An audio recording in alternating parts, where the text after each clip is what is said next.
Albergo Italia is a little bit too upscale for us.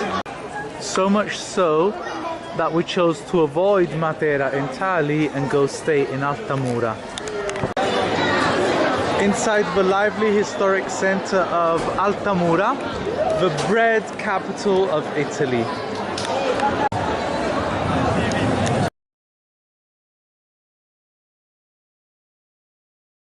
This accumulation of stones upon stones is the most ancient part of Matera, and it's called Sassi di Matera, which means Matera's stones or Matera's pebbles.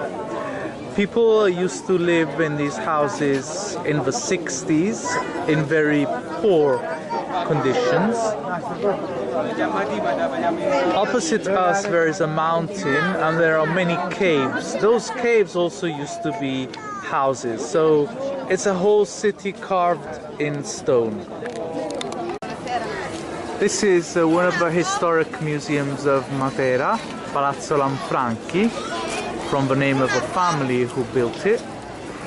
And along from Palazzo Lanfranchi there is one of the main streets or main corsi.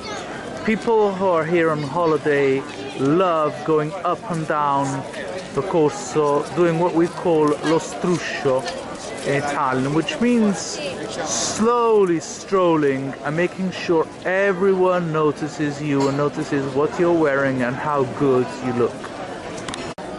No, ma ti sta bene. As you can imagine, it's very tricky to walk down these steps in rain.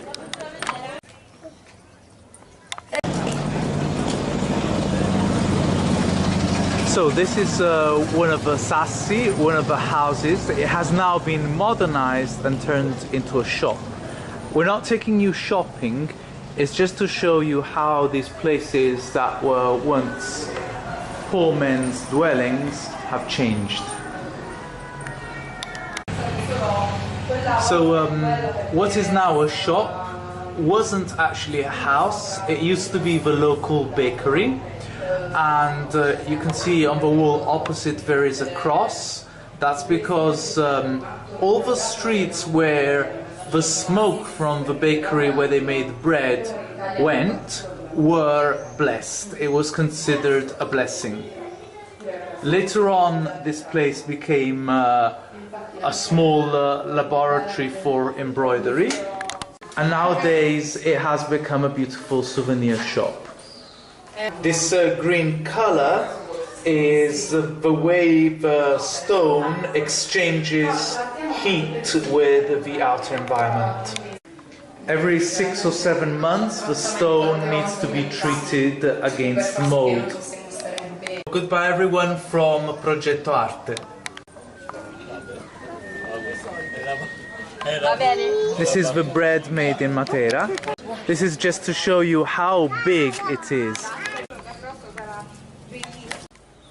Number 78 boasts a nice little pomegranate tree.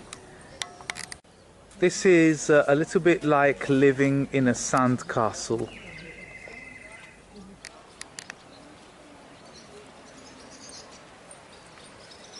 There's a river right at the bottom of the valley or the canyon. We're inside one of the vernacular churches of Matera, developed underground in a grotto. The Madonna is ever present, as you can see.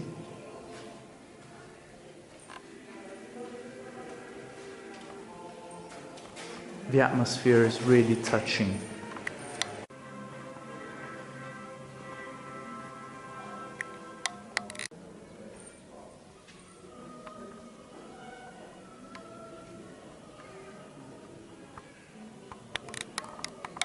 What we just accessed was St. Lucy's Church. It dates back to the 12th century with frescoes that are amazingly preserved, and it hosted a female religious community. It is the largest dugout church in Matera.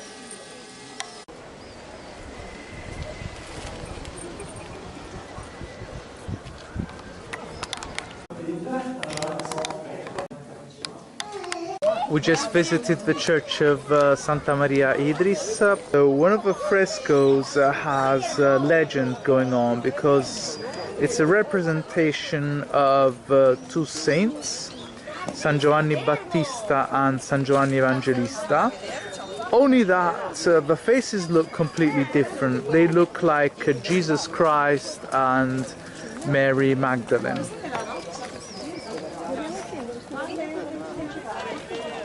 A quick look at how the landscape is changing with the twilight turning into dusk and night slowly descending and all the fair lights coming on.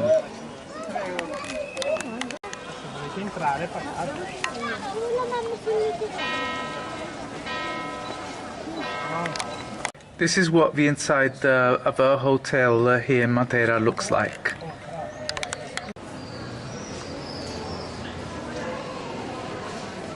The moon has made its appearance and we are feeling oh so romantic.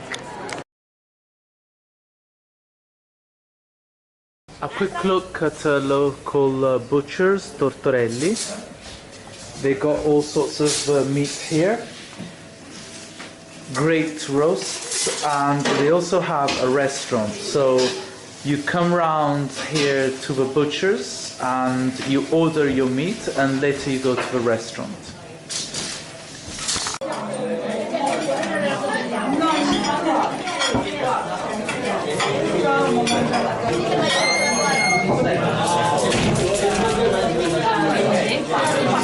So this is the restaurant connected to the butchers.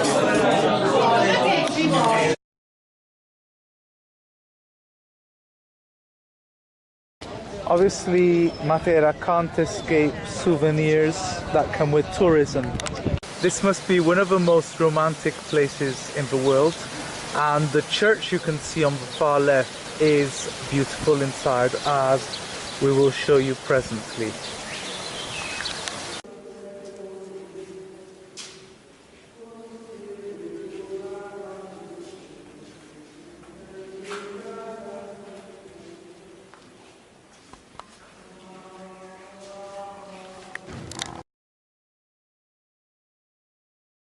We finally made it from the other side of Matera.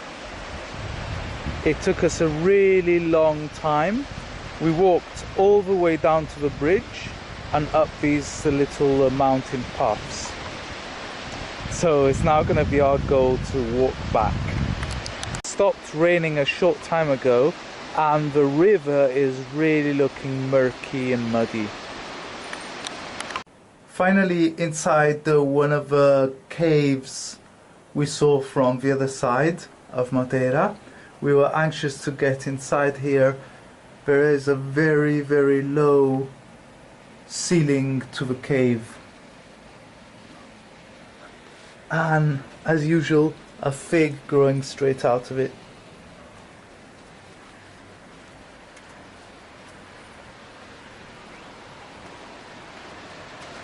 Woo! Daylight again.